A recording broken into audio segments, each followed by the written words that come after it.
by the head coach of the Boardman volleyball team, and Alyssa Birch. Coach, thank you so much for taking the time to join us today. Thanks for inviting me.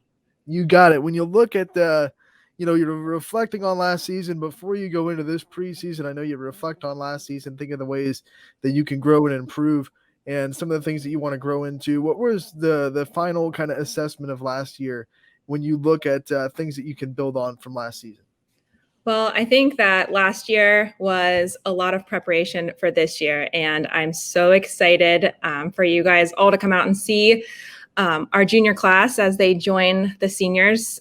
We had 6 girls that lettered last year that are returning to us this year. So lots of experience last year to carry us into this season. And it's got to be so exciting to have experience come back.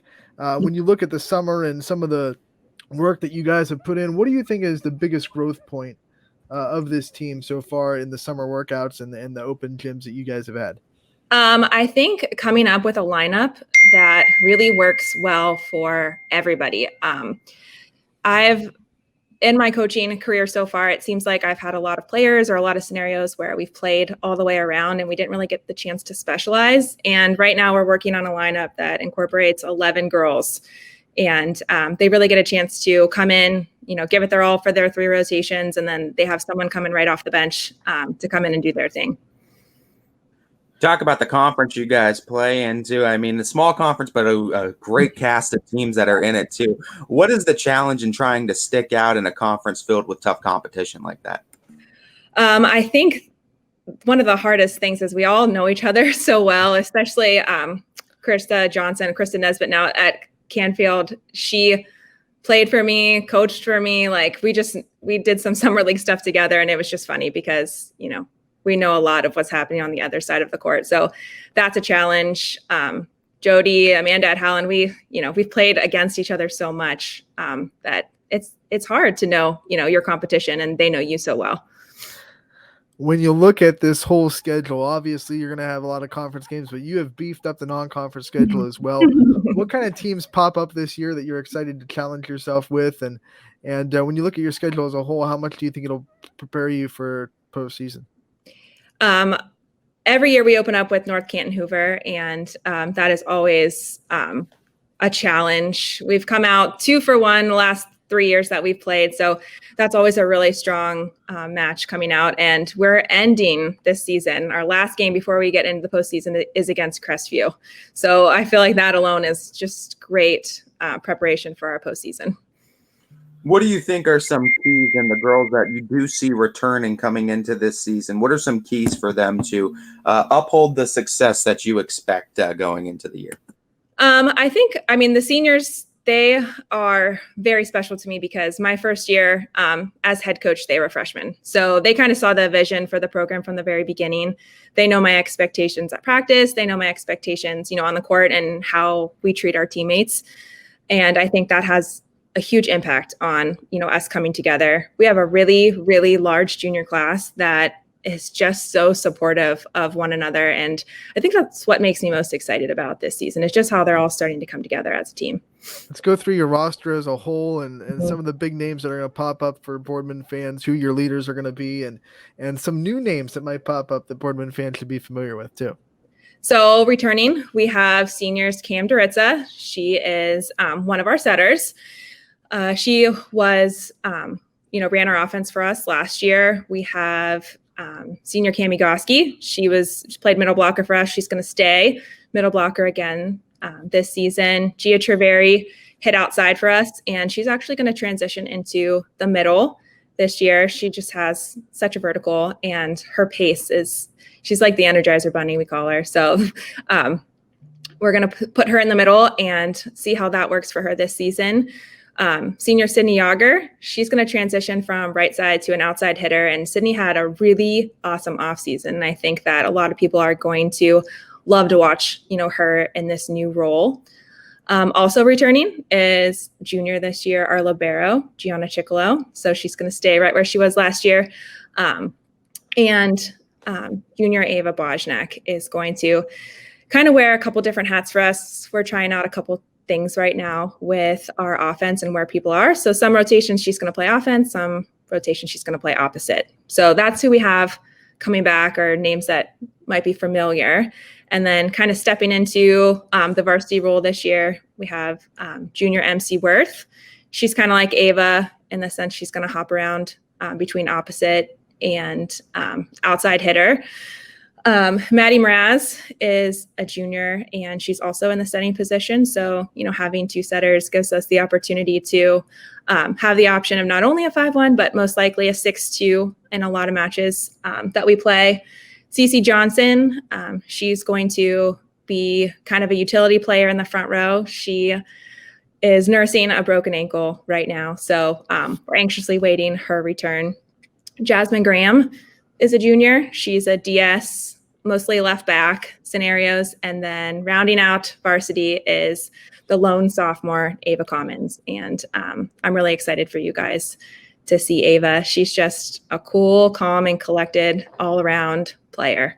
And she's going to have a big impact on our success this year and in the future.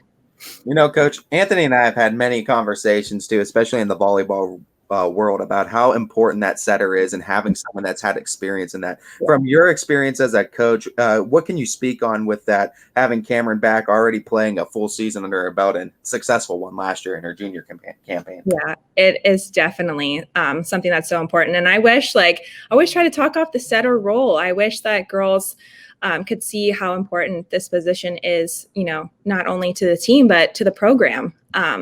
Having Cam back, she is definitely the setter that everybody is comfortable with. She knows her hitters really, really well. And having her there to mentor Maddie, so to say, in those scenarios and get Maddie that experience this year too, is just going to set us up so well for next season. You've been at Boardman long enough now to officially say that your plan for the youth and the organization under high school has really taken shape, and your vision for it has really taken the mold. What do you want from your youth program for volleyball, and how much have you seen the growth of it since you took the job? I definitely, that was one of my top things coming in, trying to establish a volleyball culture in 4th grade, 5th grade, 6th grade. And luckily for us, we do have a building that has that and has the facilities to run some volleyball. So we've run some camps there in April and May. And especially it's helpful for 6th graders at the time, getting them ready for their 7th grade tryouts.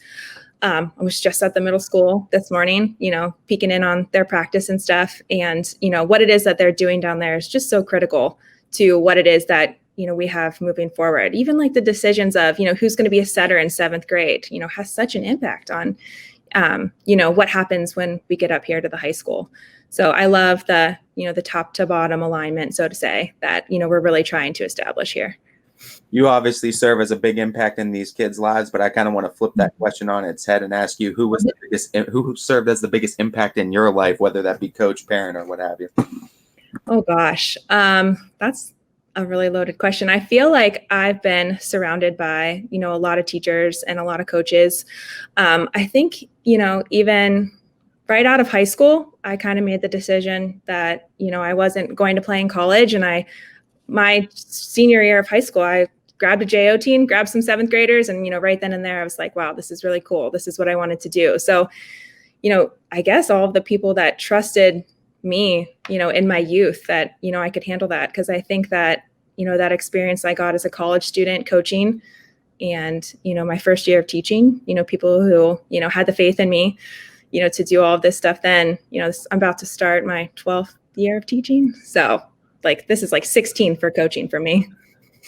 I'm going to stay in that same line of questioning because, everyone talks about what coaches teach their players and the things that they impact them. But what kind of things have your players taught you about yourself and about coaching and about life? They've definitely taught me a different kind of patience. Coaching is similar to the classroom, but, very, very different. It's really taught me that everybody prefers different kinds of communication. Everybody, wants different kinds of affirmation. Everybody's role is important, and I think that, sometimes, being, the top scorer on your team, it's very valuable, but, being the biggest cheerleader on the bench and the one who's concerned about your team's positive culture, everybody has a role, and they've definitely taught me the value of every player on a team. Talk about everyone has a role. We also know that coaches might get all the limelight, but they're nothing without the assistants and the other people that they choose to surround themselves with. So like we like to do with all our area coaches, I want to give you the opportunity to shout out your staff that you have around you and who's going to be working with you in this 2022 Boardman campaign. Sure. All right. So some familiar faces coming back. Our freshman coach, Caitlin Steeb. She's kind of been with me from the beginning. She's also a freshman teacher up here at the high school. So she's just the perfect person, right amount of honesty, right amount of compassion to kind of bring in those freshmen and give them their first taste of BHS and volleyball.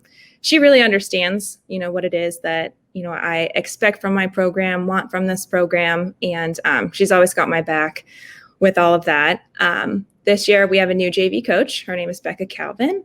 And she is also a teacher in the building. So this is like the first time that, all of our coaches are here. And I'm really excited for how that's going to line up with our schedules. I think it's important for the girls too to have, other people in the building that they can rely on. And for our varsity assistant this year, Martina Danello, who was the JV coach last year, is going to step into that role for me. All right. So correct me if you are an art teacher, right? Yeah. Yeah. So how much does that leak into your coaching, trying to bring out creative ways to do stuff and that side of the brain? How much do you think that leaks into your coaching style? I think it definitely, just even myself, like being right-brained, like I do try to, tell them that the court is a classroom. And sometimes, being a teacher, we kind of break it down a little bit differently. And I think I can kind of establish in the moment when things, just aren't working well, or like mentally, they're not clicking in that drill or whatever it is that we're trying to explain something at practice. And it is super convenient because if we do ever have to say like, okay, let's just walk down the hall, come into the classroom, put it up on the screen, we can break stuff down that way. And with film, it's important. Do you have any players that double as really good artists? Yeah, they all want to come in here. Yeah. Yeah. It makes for, fun and interesting dynamic, but definitely Boardman volleyball hits up the art department a lot. What is your favorite type of art to see the students kind of do? Well, I specifically teach digital art, so mostly photography and graphic design. So I really stress that, at the high school level too, like, of course we learn new skills and new technology and stuff, but everything that I assign has some kind of personal component to it. So that's kind of my favorite thing, to see them, bring themselves through their art. And there's a lot of times that, players are taking my class and I learned something about them, through their artwork too, that I didn't already know. Before we let you go, I know we've talked about it before. The growth of volleyball in the area is so important for you, not just in Boardman, but like you look around the Mahoning, Trumbull, Columbiana County area and you see the growth of volleyball. Yeah. This year, I think more than most. I mean, we see talent spread out throughout the whole division, counties, whatever it may be. How much does that make you excited as just a volleyball fan in general?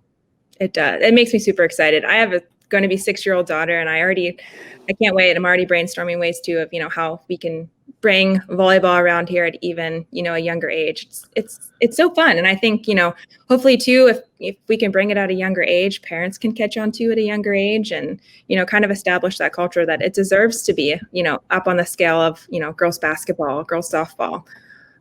It's just, obviously we're biased, but it's so fun. Coach, thank you so much for taking the time to join us today and giving us a good preview of Boardman volleyball, what to expect from this team. We look forward to covering it all season, and we look forward to talking to you again throughout the season as well. Thanks so much.